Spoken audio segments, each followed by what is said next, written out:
How to fix WhatsApp keep crashing. Hey everyone, welcome back to our channel. In this video I will guide you on how you can fix if WhatsApp keeps crashing, so make sure to watch the video till the end. So if the WhatsApp application basically keeps on crashing, it could be due to a couple of reasons. The very first thing I want you to do is just long press the WhatsApp app icon, tap the I button to come to the app information page, and once you're on this page you want to simply go to storage and cache, and here you can see clear cache. Tap on clear cache. Now do not tap on clear storage unless you have backed up the chats. So make sure you've backed up your chats and only tap on clear storage, because it is going to delete the chats and then you will not be able to restore them later. After you clear the storage of the WhatsApp, you can just re-log in.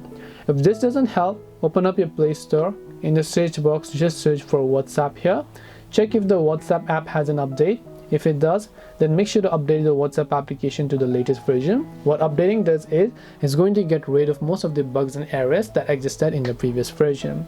Hope this video helped you. If you have got any questions, feel free to leave them down. Thank you for watching till the end, and see you soon in the next video.